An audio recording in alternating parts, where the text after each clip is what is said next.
The short line railroad that laid Frances Weir off after 22 years was not the railroad her father had worked, but she thought about her father's the whole way west, because that is how a certain kind of grief travels. It rides in the seat beside you and puts one loss over another until you cannot say for certain which one you are actually driving away from. She was 46 years old, and she had $940 and a car with 206,000 miles on it, and on the back seat were two banker's boxes that held the sum of what a person carries out of an office on the last day, which was a hand telegraph key her father had left her, mounted on a block of walnut-worn pail where his wrist had rested, a green celluloid eyeshade. A loose-leaf book of railroad train order rules, so old the cover had gone soft as cloth, a coffee mug, and a framed photograph of a depot that no longer stood, taken the year she was born, with her father in the bay window and his hand raised to a train she could not see. She had spent those 22 years as a claims and records clerk for a little Granger railroad that ran gravel and grain across 3 counties, and before the buyout she had been the one they brought the impossible files to, the derailment nobody could reconstruct, the crossing case where the times did not add up, the old right-of-way whose paper had gone to war with itself. And she had a way of reading a stack of train orders and dispatch sheets that she had not learned in any office. She had learned it as a girl on a stool beside her father in a plains depot at night, copying American Morse off a sounder before she could spell, taking the click of it down onto a pad in a child's block letters, and she had never lost it. The way you never lose a language you dreamed in. She could take a night's worth of train orders, the flimsy tissue copies a dispatcher sends down the line to hold one train and turn another, and she could tell you, from the numbering and the times and the little repeats an operator makes to prove he has it right, whether the movement had been run the way the book says or whether somebody up the line had reached in and bent it. And she could find the one order altered in a shift of 40 honest ones, not by looking harder, but by knowing how a true order is supposed to lie on the page. It is a strange and mostly useless gift in the year she had come to, because the men who dispatched trains by flimsy and sounder were nearly all dead, and so when the new owners went through the office with their clipboards, the woman who could read a 1950s train sheet like weather was exactly the line they drew through. She was very good at a thing the world had quietly decided it no longer wanted done. 11 months from the afternoon, a man half her age handed her a cardboard box and a folder to initial. She would stand in the cold bay window of a depot that had been dark for 40 years and hold a single yellow tissue order up to the light of a work lamp. And an old woman of 88 who had spent her whole life being called the sister of the man who wrecked the 52 would put both. Hands flat on the arms of a kitchen chair carried down to the platform for her and try to stand, and then not stand, and the whole crowd would go so still you could hear the wind come down the empty grade. She did not know any of that yet. What she knew, driving west with everything she owned held down by a blanket, was that her husband had been gone 6 years, and there had been no children, and her mother had died in the winter, and the little house they had rented her whole married life had gone up for sale under her, and that the job had been the last wall of the room she lived inside. And when they took it, the room simply had no walls, and a person in that condition has to aim the car at something, or she will sit in a parking lot with the engine ticking until she talks herself into nothing at all. She had been sleeping in the car 8 nights in the bright corner of a truck stop off the interstate because the coffee was $1 and the manager let a person use the shower if she bought it and kept the stall clean. And on the 7th of those nights, thumbing through the only reading a cut-down phone plan gave her for free, which was the legal notices the counties are required to post. She found the list. It was a delinquent tax sale. A county far out west, where the land goes flat and the towns are a grain elevator and a water standpipe and a straight road ruled between them, was selling off the parcels it had taken for unpaid taxes, better than 70 of them, and most were what you would expect. A strip of blow ground nobody would ever plow, a house the volunteers had burned for practice. A filling station with the pumps gone and the roof half in, but down toward the bottom, in the flat shorthand the counties use, was Parcel 61. And Parcel 61 was a building, and the line read structure, frame A&D brick, 1 A&D 1/2 story, former railroad depot, town of Corliss, condemned, sold AS is where is, no warranty of title or condition, purchaser assumes all risk. And the minimum bid was $1. She read the line more times than she could count, and each time she waited for the number to have grown a 0 while she was not watching it. There was a single photograph clipped to the notice, taken from across a wide dirt lot on a day the sky was the flat white of skim milk, and 22 years of habit took her straight down into it the way it always did. It was a depot. Anyone raised near a railroad would know it in the dark, because they had built the depots to one plan up and down the plains. Low and long under a broad-hipped roof with the eaves pulled out far past the walls to shade the platform, and a squared bay pushed out toward the tracks in the middle of it, the operator's bay, the one window in any town where a man sat all night with his ear on the wire and the trains in his hands. This one was frame above a brick foundation. The clapboard's gone the no color that paint goes when nobody has touched it in a lifetime, and along the top of the wall, in the ghost of the railroad's own lettering, half sanded off by 40 years of grit, she could still make out Corliss, and under it, smaller, the sub-lettering the division used, and though she could not read that part in the photograph, she did not need to. Because the shape of the building told her everything, and the shape of the building was making a promise. Frances sat up on the truck stop mattress of her own front seat. She knew what the inside of a depot like that held before she had ever set her boot on the platform, because she had spent 22 years cleaning up the paper after depots exactly like it. There would be an operator's office in that bay, and a train order desk under the window, and on the desk the 2 spindles every operator lived by, the one for orders completed and the one for orders standing, and a bank of instruments, the sounder and the key and the relay, because the one thing a railroad taught a lonely man in a lonely town to guard above his own life was the order. The written word that said which train could move and which had to stand and wait, since the whole cruel arithmetic of a single-track railroad, the entire reason men died on it or did not, came down to 2 trains and 1 piece of paper, and whether the right man had the right order in his hand at the right minute. And she knew something else. Sitting there in the dark with the phone lighting her face, which was that a depot condemned and left standing, was a rare thing, because the railroads pulled their depots down the week they closed them, so that a depot still standing 40 years after the last train was one that somebody, for some reason, had not let anybody touch. The sale was in 9 days. She looked the town up on the free part of the phone. Corliss in Delft County, population 280 and going down, a wide place where a state road crossed the grade of a railroad that was itself long gone. The rails lifted for scrap in the 70s, and the roadbed left as a bare raised line running off flat to both horizons like a sentence with the words rubbed out. There was a grain elevator, a co-op, still turned. There was a post office open 5 hours a day. There was a school hauled off to the county seat 2 generations back. And there was a name, over and over, laid across the whole thin record of the place, like a coat of paint you stopped being able to see. Vane.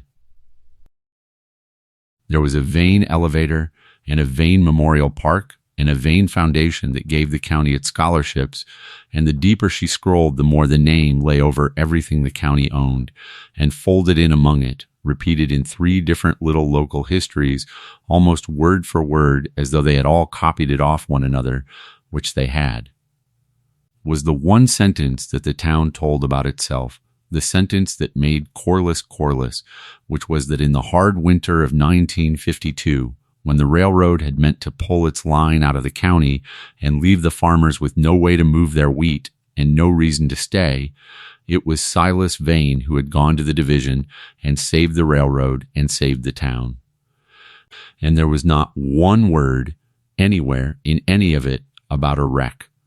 That absence was the thing that kept her thumb moving on the glass at 2 a.m.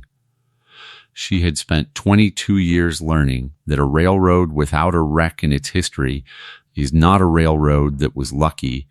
It is a railroad that has done its filing carefully. And a division that ran 40 years through a depression and a drought and a war with nothing worth writing down was a division that had decided at some point what would and would not be written down. A gap in the record is never an accident. When a line runs clean for 70 years and then a town's whole memory of it narrows to one bright sentence about one great man saving everybody. Somebody chose that sentence, and somebody chose the dark on either side of it, and the choosing is always the tell. A railroad does not forget the worst night it ever had. Some men have to forget it on purpose, and then they have to teach a town to help. $1, $3, it did not matter. The number was not the thing. The thing was that she had spent 8 nights learning to the exact dime what it costs a person to have nowhere on the earth she is allowed to lie down. And here was a building with a hipped roof and an operator's bay and a message safe, going for the price of nothing, in a town that had put one family's name on everything it owned and had agreed a long time ago to tell only the half of its own story that let it keep loving that name. She counted her money twice and did the arithmetic of gas against distance 4 times, and on the 9th morning she drove west into the flat country, and she reached the Delph County seat a little after 9 and found the sale in a room in the basement of the courthouse with a dropped ceiling and a coffee urn and perhaps 18 people in it. Most of them there for a section of irrigated ground that 2 big operations wanted enough to have stopped speaking to each other over it. The parcels went quickly: below ground, the burned house, the filling station, the irrigated section, which took half an hour and turned mean. Then most of the room stood and reached for their caps, and the auctioneer. A broad, tired man with a voice worn down to a rut read Parcel 61 to the 9 people still in their chairs. Structure, frame and brick, former railroad depot, town of Corliss, condemned $1. Frances raised her hand. The auctioneer looked at her over the top of his glasses, and 2 men near the door who had been working their arms into their jacket sleeves stopped doing it.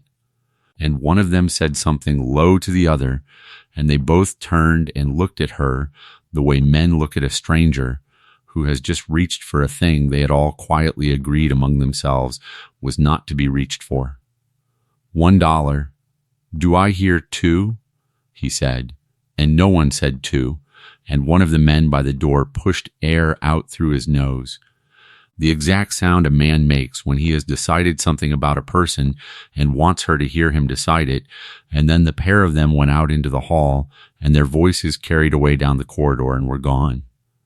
Sold, the auctioneer said, at $1, and then he did a thing he had done for no other parcel that morning, which was to set his clipboard flat and look at her. You know that's the old Corliss depot, he said. I do, Frances said. It's got the operator's bay still on it. That's why. He took the clipboard back up and stamped the page. Nobody's bought that building in the 40 years I've watched these sales, he said. I'd want you to know that going in. Frances paid in ones. She had the single dollar folded flat in the breast pocket of her coat because 8 nights in a car teaches a person to the penny what is in every pocket she owns, and the clerk at the treasurer's window had her sign in 6 places, and one of the 6 was a block of bold type in which the purchaser took the structure in its present condition and released the county from every claim that. condition might ever come to make, and Frances read every word of it slowly because 22 years of reading the paragraph nobody reads had taught her that the sentence set in bold and skipped by everyone is the sentence somebody was paid to write. "There's a demolition order live on that parcel," the clerk said, sliding the deed under the bars. "It's old, but it hasn't lapsed." "You didn't buy a depot exactly. You bought a depot with a clock running on it." "How long is the clock?" Frances said. "That's between you and the county building officer," the clerk said. And she kept 2 fingers on the deed a second after she had pushed it through, the way you hold down a thing that might lift off in a wind, and she said, not quite looking up, "Corliss is a long way out. And it's mostly the one family holds it together anymore, and they've been wanting that corner of the grade cleared a good many years, and a person with no stake in a place is wise not to go stirring the bottom of it." Then she lifted her fingers off the paper and called the next number, and Frances climbed the courthouse stairs and walked out into a parking lot in the thin gold of a late October morning, holding the deed to a building in a town she had never seen. And she stood there and laughed once, out loud, at nothing at all, which was the first sound of that kind she had made since the winter her mother died. Corliss came at her the way those towns do, which is that it did not announce itself and then it simply was there, the elevator standing up white against the sky a long time before anything under it, and then it swelled until it was enormous, a concrete cathedral of the plains with vein painted down the side in letters taller than a man. And beneath it the town lay low and gray and mostly shut, 2 streets meeting at a signal set to blink amber because the town had decided it was not worth the current to make it do more. There was a post office the size of a single car garage and a co-op with 3 pickups nosed up to it, and a short row of storefronts with half of them dark and out past the last of them. Where the street bent to cross the raised bare line of the old grade stood the depot. The listing photograph had lied by making it small. In the flesh, the Corliss depot did not sit beside the grade so much as keep station on it, long and low and patient under its wide-hipped roof, the eaves reaching out over a plank platform gone spongy and green. The operator's bay pushed out toward rails that were not there anymore, its 3 tall windows boarded, and above the freight room door, where the paint had held a little better under the eave, she could read the whole of the railroad's lettering at last, Corliss, and beneath it the division subline she had not been able to make out in the picture, and it said, in the clipped way the railroad named its own places, Corliss Meet Point, which was a thing a railroad wrote only under the name of a town where the timetable ordered trains to come together and pass, and Frances stood in the empty street and read those 2 words over the door of the building she had bought for $1 and felt the hair stand up along her arms. Because a meet point is the one kind of place on a railroad where the arithmetic can go wrong, and a meet point with a wreck no one will mention is not a coincidence, it is an address. The waiting room windows were boarded with plywood weathered to silver and warped off their screws at the corners and tacked to the plywood over the main door. In a plastic sleeve the weather had gotten into anyway was a notice, and she read it through the fogged film. Notice of condemnation. Do not enter. Structure unsafe. And a date and a signature gone to a scrawl, and the small county seal pressed dry into the corner. There was a freight door on the platform end and a smaller door into the office end with a hasp and a padlock gone the brown of old blood, and she stepped back off the platform onto the cinders of the dead roadbed to take in the whole of it, the long roof and the reaching eaves and the blind bay staring out at where the trains had run, and she thought, standing in a town where her own boots on the cinders were the loudest thing for a mile, that in 22 years of handling the paper of dead railroads, she had never once stood inside the bay where a man had actually held the trains in his hand. There was a hardware and farm supply 2 doors up the main street, and she went in for a bolt cutter she could not afford, and a headlamp and a pair of work gloves, and while the young man at the counter rang her up, he was watching past her shoulder, through the front glass, at the far end of the street where the depot stood. "You're the dollar," he said. It was not unkind. He was maybe 26, big through the shoulders and quiet in the voice, in a canvas coat with a co-op cap pushed back, and there was a plainness in his face that had not yet been taught to be careful. "Word came around the elevator this morning," he said. "A lady from back east bought the old depot for $1 and knew it was a meet point before anybody told her." "It's over the door," Francis said. Anybody could read it. "Most people don't know what it means," he said, and his eyes came off the street and onto her, and something in his face changed, the way a person's face changes when a stranger says a word in a language he did not expect a stranger to have. His name, when she caught the tag, was Denny. "Nobody's had that door open since before my dad was a boy," Denny said. "It comes up every few years, somebody buys it, and then," Francis said, "and then they don't." Denny said, and he said it flat, like the end of a thing somebody had taught him young that he had never once thought to turn over, and then he seemed to hear himself, and he pushed the sack across the counter and rang the drawer shut, and in a lower voice, not looking at her, he said, "If anybody asks you what you're up to, you're fixing it to sell. You're not looking into anything." "Why would anybody ask?" Francis said. "They won't," Denny said, too fast, and the drawer banged home. The padlock on the office door had hung on that hasp so long it had gone to a single fused lump, and the bolt cutter did not so much cut it as crush it off. And when Francis hauled on the steel door, it opened a hand's width and jammed against 40 years of grit and dead flies, and the fine, pale dust of the plains packed against the inside of it. She put her shoulder into it, and it gave, and the building let its breath out across her face, and it was not the smell she had braced for, not rot, but cold plaster and old paper and threaded under it. Faint and dry and unmistakable to anyone who has spent years in the back rooms of railroads, the flat mineral smell of coal soot gone cold in the walls and machine oil dried in the joints of iron, and the particular sweetness of the shellac they brushed on the wainscot, a smell she would have known, blind, a smell that was her whole childhood in one breath. She stood in the doorway and took it in, and then she switched on the headlamp and went inside. The office end was 2 rooms. The first had been the waiting room, a long space with a plank floor and beadboard wainscot, to the height of a man's shoulder and plaster above, gone the brown of weak tea, with the ghosts on it where the frame timeable and the map of the division had hung. There was a ticket window at the far end, a small arched opening with a brass grill, shuttered from the far side with a panel of tin. There was a potbelly stove, cold and red, with rust on its zinc mat, and a bench built the length of one wall.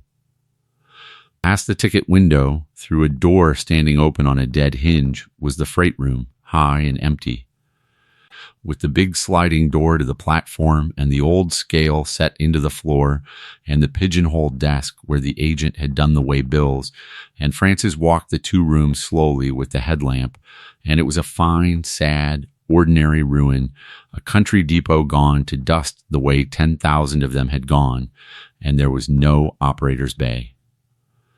That was the thing that stopped her in the middle of the freight room floor. From the street, the bay pushed out plain as a jaw, the squared window box in the very center of the trackside wall, the heart of the whole building, the one place the depot had been built around, and she had walked the entire inside of the office end, and the bay was not in it. The waiting room ran along the trackside wall where the bay should open off it, and the wall was there. Beadboard below and plaster above, unbroken, a bench built against it, and behind that wall, she knew, standing on the freight room floor with the hair up on her arms again, was the bay, the operator's office, the room with the 3 tall windows she had counted from the street, boarded but there, a whole room of the building that you could see from the outside and could not get into from the inside, because at some point somebody had run a new wall across the front of it, beadboard and plaster to match, and built a bench against it and painted the whole thing one color, so that a person walking through the depot would feel no gap at all, would never count the windows outside against the walls inside, would simply pass along a plain wainscoted wall and out to the platform, and never once think that there was a sealed room behind his shoulder the whole way. She did not touch it that first day. She had learned, across 22 years of other people's buried mistakes, that the first thing a person's hands want to do is never the first thing to do. She stood in the freight room and measured the building with her eyes. The windows she had counted from the street against the blank plaster in front of her until she was certain of the shape of the room that was not supposed to be there, and then the light began to fail, and she went out and slept sitting up in her car at the platform edge, and she woke before 6 because a county pickup with an amber bar across the roof had nosed in behind her, and a man was standing in her mirror, writing something onto a clipboard. He was past 50, thick through the neck and shoulders, in a canvas coat over a county shirt, with a gray brush of mustache and the settled, unbothered face of a man who has been cussed out in a good many driveways and long ago quit taking it home with him. His name, stitched over the pocket, was Newhouse. "You'd be the buyer," he said, not a question, when she rolled the window down. "Cal Neuhaus, County Building Office. Step on out. This goes quicker if you can see what I'm pointing at." They stood in the cold on the platform side, and Cal Neuhaus pointed at things for 20 minutes, the low corner where the sill had gone soft under a broken gutter. The place along the eave where 40 years of weather had opened the roof to the sky, the whole slow arithmetic of how you take a wood building apart with nothing but water and time and no hurry at all. "The order's 4 years old," he said. "It's nothing personal. That roof lets a truss go in a wet snow, and the platforms on the school bus turnaround, that's all it is. It's arithmetic." "How long do I have?" Francis said. "Right now, by the letter, you've got none," he said. "It's condemned. You're not to occupy it, and before you tell me you didn't spend last night out here in that car, I saw the seat, so save it." He turned a page, and something in him gave about half an inch. "Here's your way out if you want one. You can petition the county board to lift the order. Bring me a letter from a licensed structural engineer that says she can be made safe, and a scope of work and a schedule, and I'll walk it to the board myself. They sit the second Tuesday of the month." "What does a structural engineer cost?" Francis said. "More than $1, Cal Neuhaus said, without any meanness to it, which was somehow worse than if there had been. He looked up at the long roof and the boarded bay, and then for just a second he looked at nothing at all. "I'll give you 90 days before it goes on the demolition list," he said. "That's me being soft-hearted, my supervisor being down in Arizona with his knee until the spring. 90 days. And you don't sleep in there, because if I catch you sleeping in there, I have to write it. And if I write it, your 90 days are gone." He was nearly back in the truck when she asked it, because she had thought of almost nothing else since the freight room floor. "Mr. Neuhaus, the operator's bay on the front of this building, somebody walled it off from the inside. Do you know why?" He stopped with his hand on the door of the truck. It was a small stop. If you had not been watching for it, you would have called it nothing at all. "You've been all the way through it," he said. "I went through both rooms. That bay's been closed up longer than I've held this job," he said, not to her, more to the door of the truck. And then he got in and started it, and she thought that was the end of it. But he ran the window down about 4 inches and looked at her through the gap. 90 days, he said, and Miss Weir. Was it me? I'd fix that roof and paint the front, and I would not spend a lot of my 90 days trying to get into a room somebody went to a good deal of trouble to close. There's people in this county with long memories and short patience about that building, and you're new. and new is the worst thing a person can be when she starts prying at a board another person nailed down on purpose a long time back. Then he backed out and drove up the main street, and he did not look at the depot in his mirror, and Frances stood in the cold and watched him not look at it. Grant Vane came on the third day. He came in the late afternoon in a clean white pickup with the Foundation's logo on the door, and he was maybe 54, trim, gray, coming in at the temples, in a quarter zip and good boots, and he stepped down and put his hand out from a good 10 feet off so that she had all the time in the world to watch it coming, which is a manner certain men are raised into. "You bought my family's headache," he said, and he smiled, and the smile was warm and easy and long practiced, and Frances understood at once that this was the most powerful man she had yet met in that county, and that he had driven to her rather than sending for her, and that he meant her to feel the courtesy of it. Grant Vane. "My grandfather made his peace with that building being closed before my father was grown, and my family has been trying to get it off the county's books ever since. He walked her around it, and he knew it better than she did. He laid his palm on the clapboard and told her his great-grandfather had all but built the main street when wheat was king. That the family had kept the town alive when the railroad wanted to leave, that his grandfather had always said the old depot ought to have come down 50 years ago. He was charming and fluent, and he did not once, in all of it, look at the boarded bay, and Frances, who had spent 22 years learning to notice exactly the thing a man arranges the rest of his talk to keep out of frame. Notice that. "I'll be straight with you, since you'll get the talk anyway," he said.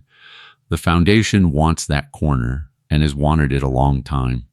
We could never do a thing with it, because the title went sideways when the line closed, and no lawyer we ever hired could run it clean, and now a lady from back east buys it for $1 and owns it free and clear. First time in 60 years anybody could." Then he made his offer. $22,000 cash for the parcel, as is, this week. He said the number, and then he stood and let it sit in the cold between them, because he knew exactly what $22,000 sounds like to a woman he has already been told has 900, and it went through Frances like a swallow of hot coffee. Because $22,000 was a deposit and a year of rent and a door that locked and a bed that was hers and a life that started over, and the arithmetic of it ran through her so fast and so warm that she had to look away from him, and the only thing on that whole corner tall enough to look at was the lettering over the freight door, Corliss, and under it Meat Point. "Can I ask you a thing?" she said. "The operator's bay. Somebody framed a wall across the front of it from the inside and closed it off. Do you know why anybody would do that?" And Grant Vane was still. For the first time in 20 minutes, he was altogether still. "What bay?" he said. "On the trackside. There's a whole room on the front of this building you can see from the street and can't get to from inside because a person walled it off and painted over the join. I wondered if your family ever knew why." And she watched him decide, in about a second and a half, to keep the smile on. "Old buildings," he said. "They closed rooms off all the time out here, cheaper than heating them. Cheaper than fixing a leak. You shut the door and forget the room. That whole front's the worst of the rot, which is exactly why I'd hate to see you spend one more cold night out here over it." He put his hands in his pockets. 22,000. You could be home by the weekend and never think about Corliss again, and I'd call that a good week for the both of us. "Can I have a few days?" Frances said. "You can have until the second Tuesday," he said, still pleasant, still kind. "That's when the county board sits, and if the demolition goes ahead, the Foundation will bid the tier down, and then we'll have the corner regardless, and you'll hold a deed to a pile of scrap lumber." He said it without a trace of meanness, the way a man tells you the weather is fixing to turn. Then he shook her hand a second time and stepped up into the white pickup, and he was 3 feet from pulling out when he stopped and ran the window down. "Do me the one favor and stay out of that front room," he said. warmly, the floor in there is gone and there's 40 years of pigeon in the air of it, that stuff will put you in the hospital. I've seen it. I'd hate to read your name in the county paper. And that, more than the framed over wall, more than the building officer telling her which board to leave nailed, is the thing that kept Frances Weir in Corliss. Because she had spent 22 years learning one thing better than she had ever learned anything else in her life, which is how to see the single detail a person has arranged the entire rest of the picture to keep her from seeing. And a man who has driven out to buy a building he keeps calling a worthless pile of scrap does not, in the same 2 minutes, twice, tell you to stay out of one particular room inside it. She did not take the $22,000, and she did not tell him no, which are two entirely different things, and she used the room between them to buy herself 11 days. She got on at the co-op, weighing grain trucks over the pit scale and running the little lunch counter they kept for the drivers, 5 in the morning until the middle of the afternoon, and it paid cash at the end of the day, and there was a washroom in the back the manager let her use if she kept it clean. Then she worked the building from 2 o'clock until the light in the office end failed. She did not sleep in it. She held to that. And she began to ask, carefully, the way you turn a stone with your fingers and not your whole hand, about the depot and why the line had really left and what had happened at the meet point. And she learned very quickly that there are two kinds of quiet in a small town, and that the first kind is the quiet of people who do not know. And the second kind is the quiet of people who know exactly and have agreed all together and a long time ago that they will not. The first kind she got from the young. Denny at the hardware had never heard of a wreck, only that the depot was bad luck and the front room was rotten and you left it be. But the second kind she began to feel every time she said the year out loud, 1952. To anybody in the town over 70. Because a certain sort of face would close like a hand, politely. And Frances had spent her whole working life learning that when 40 different people make the exact same face at the exact same word, it is not 40 people being careful, it is one story being guarded by 40 people who were handed it young. The first person who truly talked to her was an old woman.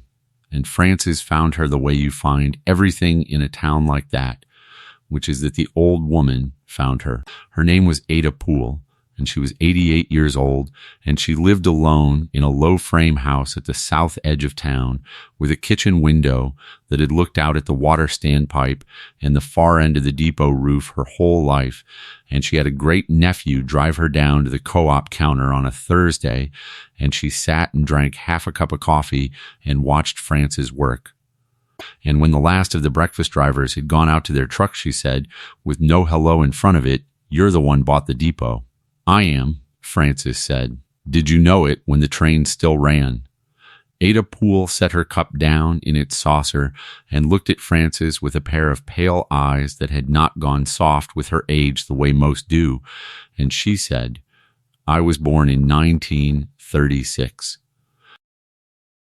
That building took the one person on this earth that was ever wholly mine, and it did it when I was 16 years old, and I have looked at the end of that roof out my kitchen window every morning of the 68 years since." She turned the cup a quarter turn on the saucer.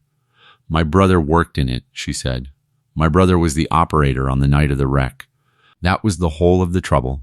Frances set the coffee pot down. After her shift, she drove Ada Poole home and helped her up her own porch steps, and the old woman had her sit at the kitchen table by the window that looked at the depot, and she talked for the better part of 3 hours while the afternoon ran long and gold across the wheat stubble, and this is what she said. "My brother was Harlan," she said, "Harlan Poole.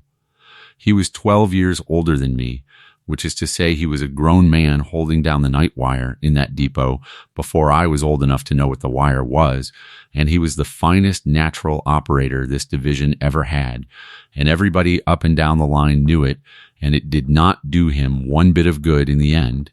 It did the opposite. because a man who is that good on the key is a man whose word about an order is worth something. And there is nothing more dangerous to a certain kind of powerful man than an honest witness whose word is worth something.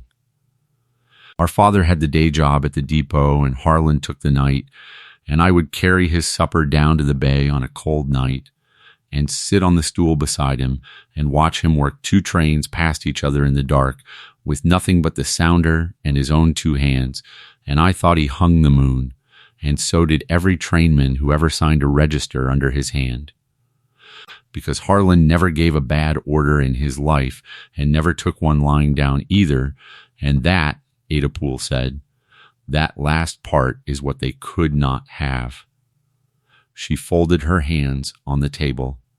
You have to understand what the railroad was to this county, she said. It was the only way the wheat left, and the man who stood between this county and that railroad was Silas Vane.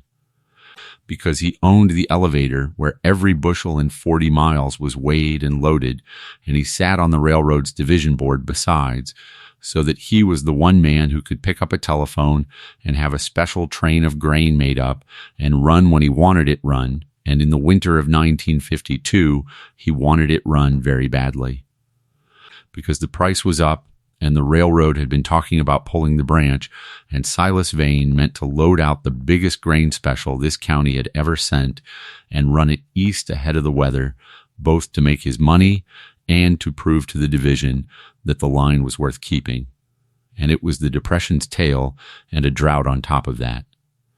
And the whole county was glad of the great Vane special that was going to save the railroad, and there is not a soul alive then who does not still half believe that is the whole story, because it is a good one and happens to be true right up until the part they cut out. Her voice did not shake. It went flat and low and hard. The way a voice goes when it is saying a thing it has said to itself 10,000 times in the dark. The special ran on the night of the 16th of January, she said. It was a heavy train, near 90 loaded cars, and it was late making up because the loading ran long, and it was running against the timetable, which means it had no business being on that main line at that hour without a written order for every mile of it, an order that said which trains would hold and which would move. And there was a train pointed at it. There was the local freight coming west, the way freight, a little crew of men Harlan knew by their first names, and by the timetable and the rule book the 2 of them were to come together and pass right here. At Corliss, at the meet point, the westbound to take the siding and stand while the special went by on the main. That was the safe and lawful order, and the dispatcher up at the division gave it correct, and my brother took it correct, and I know he took it correct, Ada Poole said, because it is written down in his own hand in the book that they spent 60 years telling this county did not exist. Francis did not move. Here is what happened, Ada said, and it took me 40 years to get all of it, and I got the last of it from a dying man.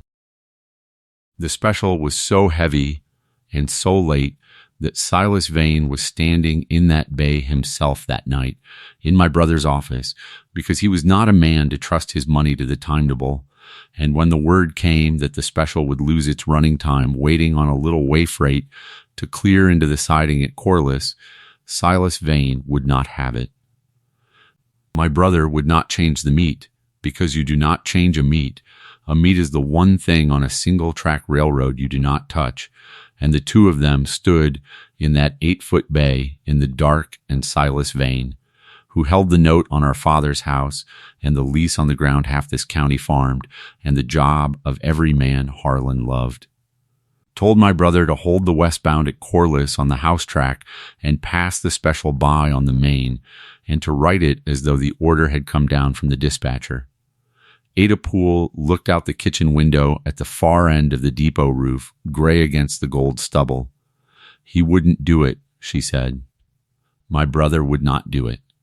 So Silas Vane did it himself. He got the westbound crew on the depot telephone, the trainman's phone, not the wire, and he told them there was a change, that they were to pull all the way into Corliss and hold on the house track and let the special go by, and those were railroad men, and he was Silas Vane, and the special was the special, and they did what he said.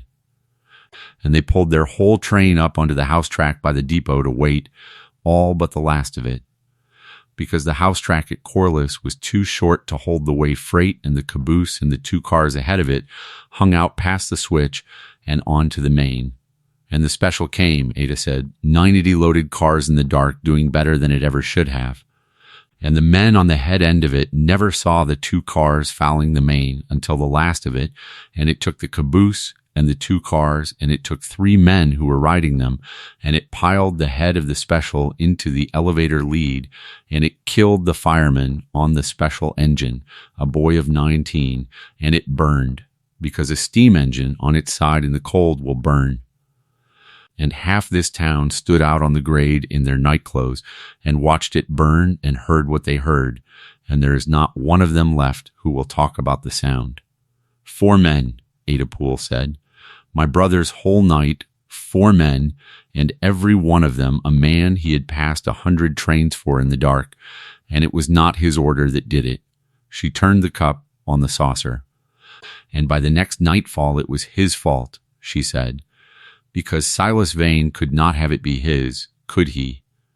A special he forced through against a lawful meet, run heavy and late for his own profit, with the crew changed by his own voice on the trainman's phone against the written order. That is not a hard man in a hard time. That is a manslaughter. That is a thing they hang a common man for. And Silas Vane was not going to be a common man about it. So before the fires were even cold, he was the one who called the division, and he was the one who was grieved and steady and helpful, and the story he gave, and he gave it first, which is the whole trick of it. The man who speaks first speaks loudest.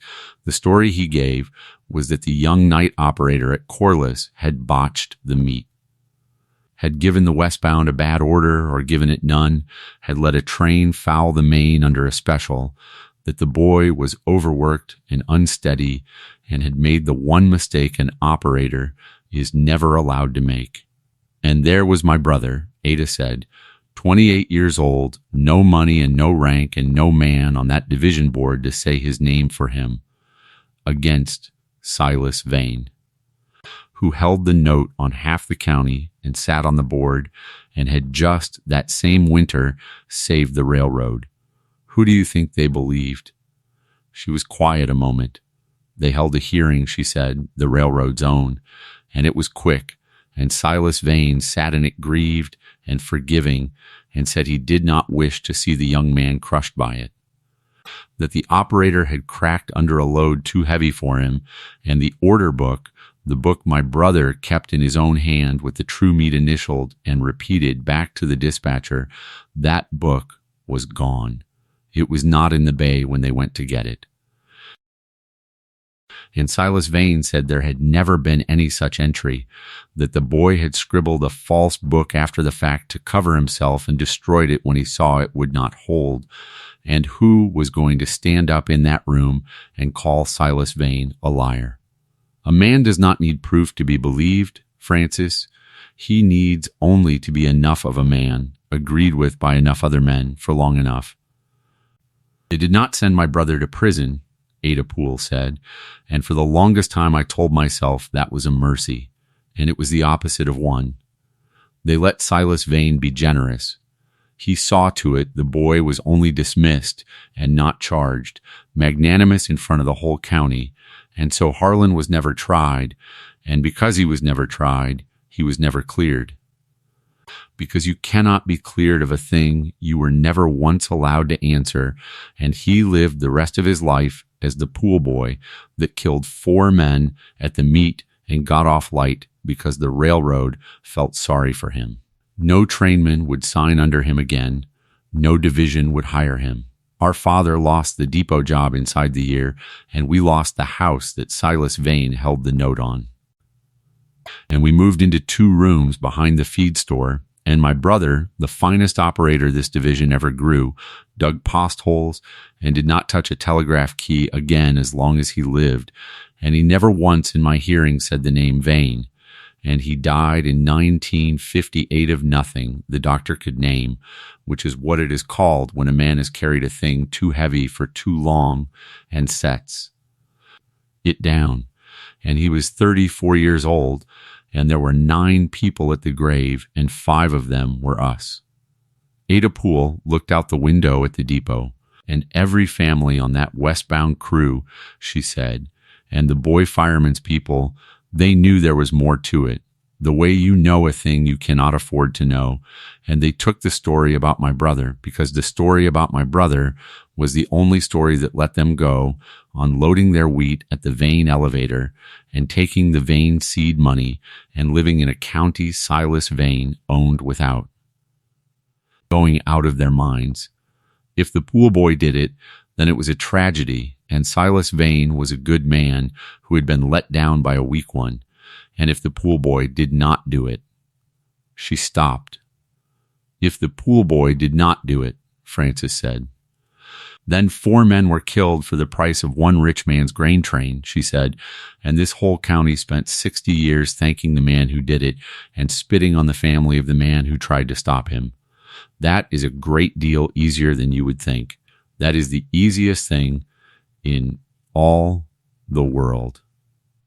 The next morning, Frances Weir went into the office end with a flat pry bar and the headlamp, and she stood in front of the wainscoted wall that had no business being where it was, and she did not tear into it.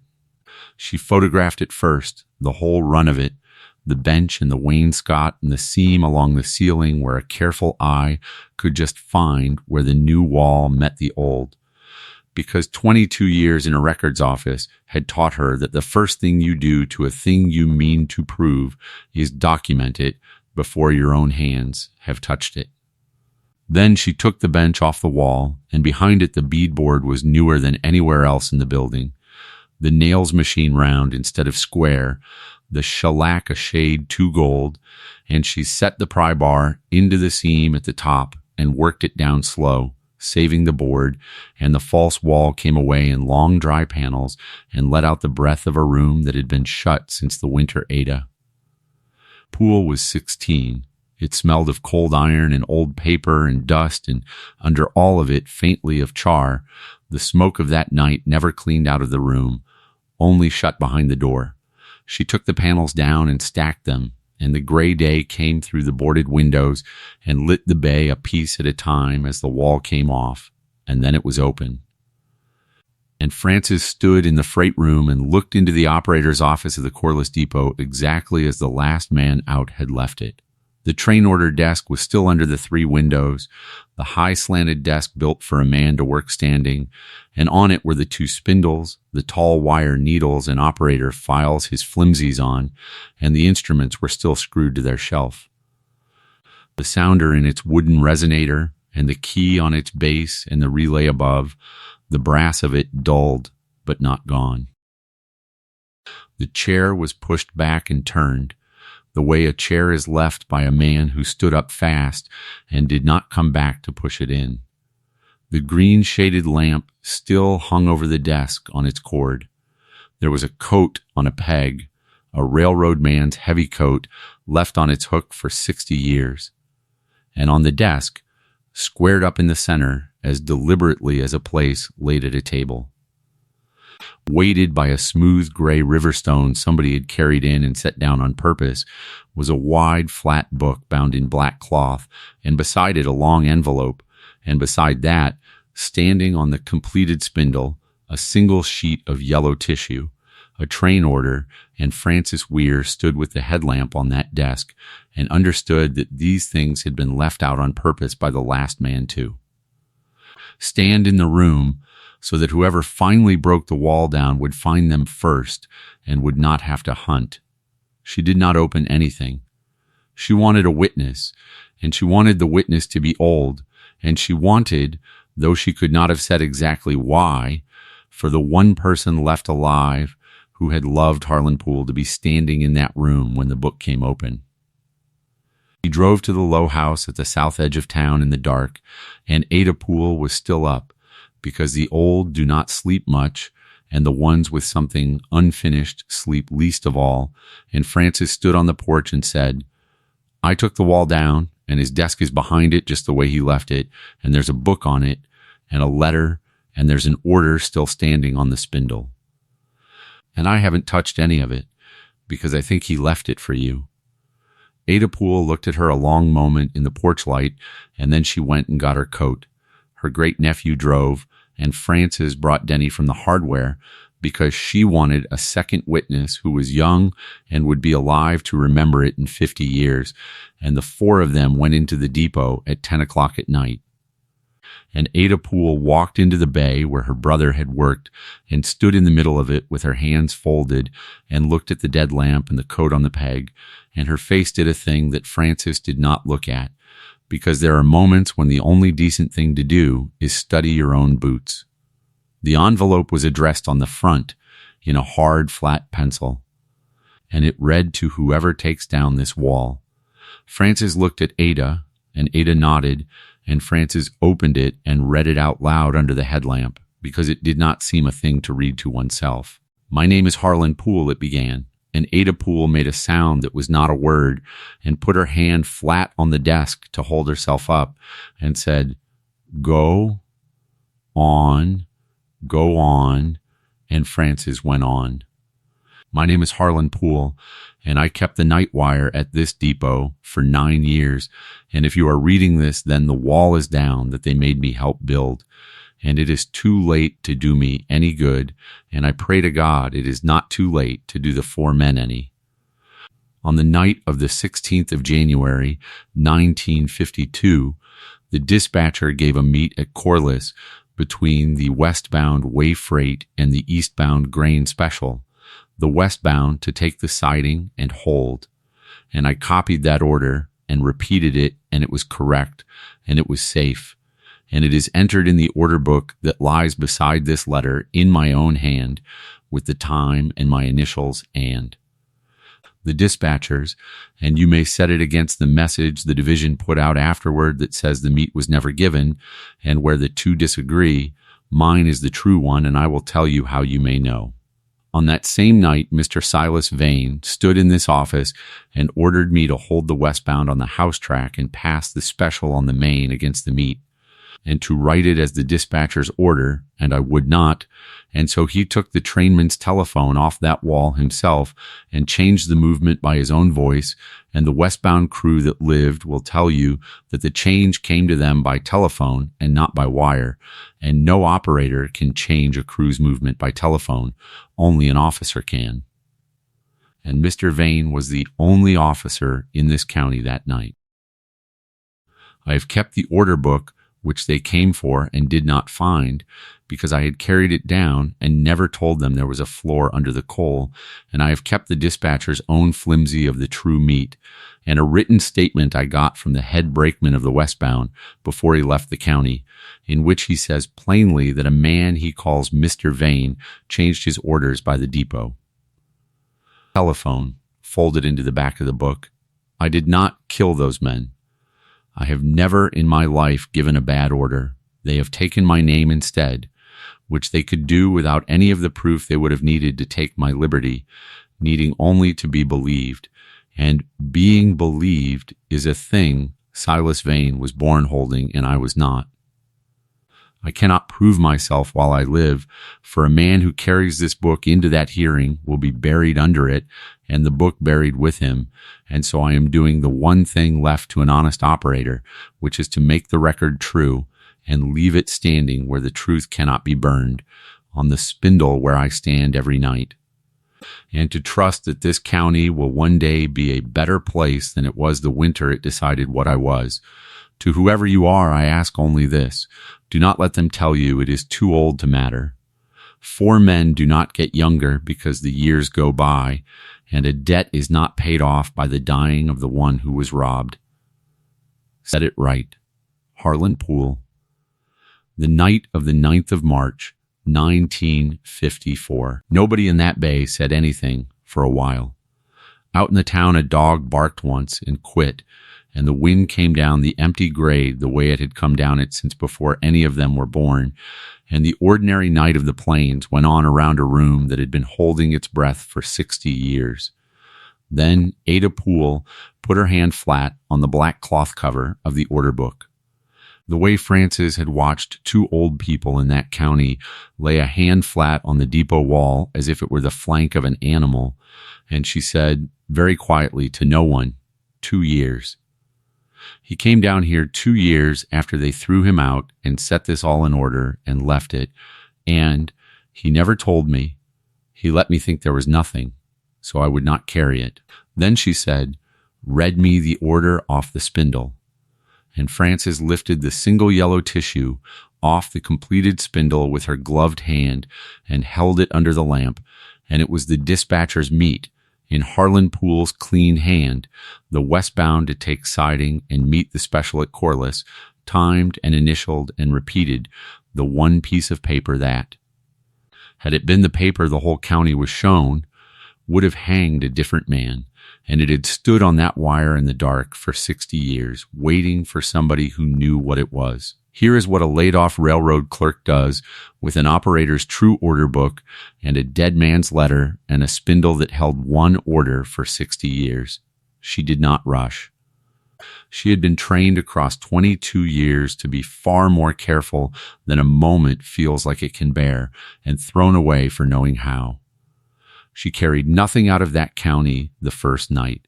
She left it all on the desk where Harlan had set it and photographed every page, the order book against the divisions after the fact bulletin, the true meat on the spindle. The head brakeman's folded statement, each frame with a ruler and a scale card in the corner, the way the claims office had taught her, because she knew the first thing they would try was to call it a forgery, and she meant to make that the hardest thing in the world to say. It took her 7 days. She made 4 full sets and gave one to Ada Poole, and mailed one to the State Historical Society and the federal board that keeps the old railroad accident records, and mailed one to herself sealed and did not open it for the postmark, and kept one. And she took the order book and the bulletin together to the woman who ran the county historical room at the seat and laid them open to the same night. The safe meat in one hand and the denial in the other, and watched her read across them 4 times and take her glasses off and not put them back on for a while. There is a name in this county, the woman said finally, that I have spent my whole life setting on plaques, and I have never once thought to ask what it cost. Grant Vane came back to the depot on a Monday evening, and this time he did not put his hand out from 10 feet off. He stood on the dead platform with his hands in his pockets, and he raised his offer to $60,000, and he was frightened, and Frances heard it plainly, because fear is a thing you can hear in a voice once you have learned to look. Whatever's in that room, he said, it is 60 years old, and it is half a story, and it will hurt a great many people who never did one thing to anybody. My family put the clinic in this town and the water and half the jobs, and you are going to come in from 1,000 miles off and set a match to all of it over a grudge that was never even yours. It isn't a grudge, Frances said. It's a train order. I didn't write it. Your great-grandfather made it the night he took a telephone off the wall and changed a crew's movement over the top of an honest man, and he never once thought about what an order book does, which is wait. She looked at him. You didn't know, she said. Did you? And Grant Vane did not answer that, which was its own answer, and he stood on the platform a while longer. And then he got in the white pickup and sat in it without starting it, and then he drove away slow. The county board sat on the second Tuesday, but the thing that mattered happened 2 evenings before it in the depot, because Ada Poole asked for it there, and no one had the heart to tell an 88-year-old woman no. Frances and Denny swept 60 years of dust off the freight room floor and set the 2 books open on a plank across 2 sawhorses under work lamps, Harlan's true order book and the division's bulletin, open to the same night, and beside them the true order off the spindle, and they carried Ada Poole's own kitchen chair down and set it in the front, and then they opened the freight door. And the town came in. They came because a thing like that cannot be kept. From the co-op and the church and the farms whose grandfathers had stood out on that grade in their night clothes, 60, 80, more than 100 of them, in under the roof of the building, most of them had been taught to leave alone. Cal Neuhaus stood at the back with his cap in his hands, and a little after the room was full, the white foundation pickup pulled up outside, and Grant Vane came in and stood along the wall, alone, because there was no old man left to bring.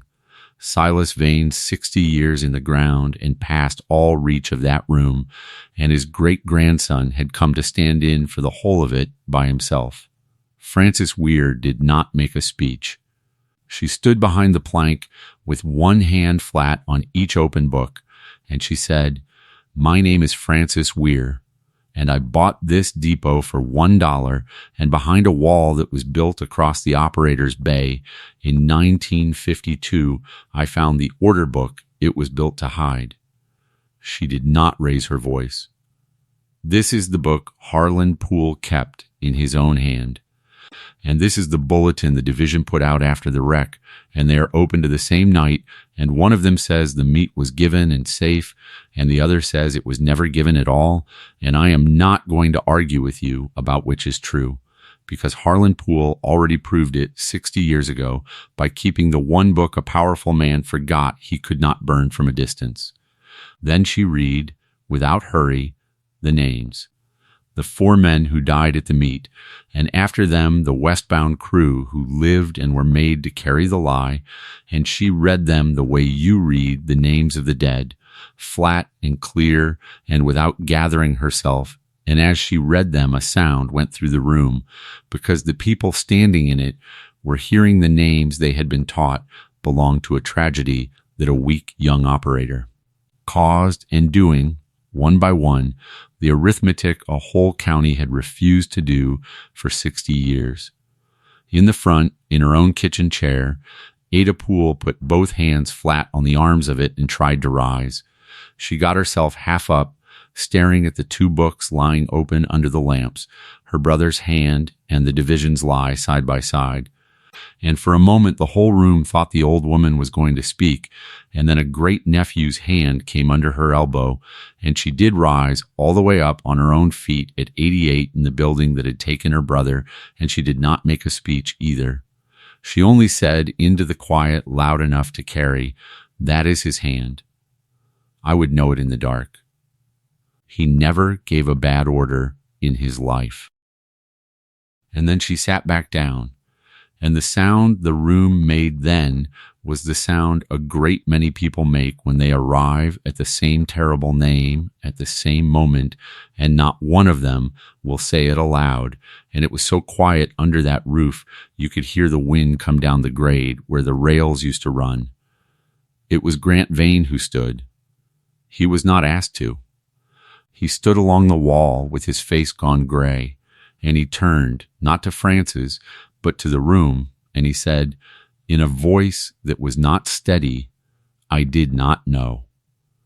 I have spent my whole life handing this county my family's money, and I never once asked where the first of it came from, and every person in this room over the age of 70 has known since before I was born, and let me go on not knowing. And I would rather you had told me when I was a boy." He looked at Ada Poole in her chair. "I am withdrawing the demolition tonight," he said, "and I will pay for whatever this building needs to stand. And that is the least of it." He turned to the woman from the historical room who stood along the wall. "Whatever it takes to have the state and the railroad set the record straight on those 4 men and on Harlan Poole," he said, "the foundation will pay for it, and I will sign the request myself, and not because it is generous, because it is owed, and it has been owed for 60 years, and my family has had the good of it the whole time." Then he sat down on the freight room floor with his back against the wall like a much younger man, and he put his hand over his eyes. and no one in that room found it strange. Cal Neuhaus said, for the record, that the condemnation had been correct on the day he wrote it and that he was moving to vacate it, on the ground that the structure now held a documented record of state significance. And then he looked over at Frances and said one sentence that was in no procedure. "I have driven past this building for 19 years, he said, and I never once wondered what was behind that wall.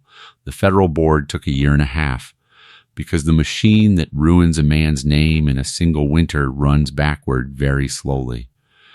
But the order book and the letter and the brakeman's statement went into the record, and the old accident finding was reopened and corrected, and it used the words operator, exonerated, and cause attributable to unauthorized interference by a company officer, and the county set a stone on the grade beside the depot where there had never been a marker at all.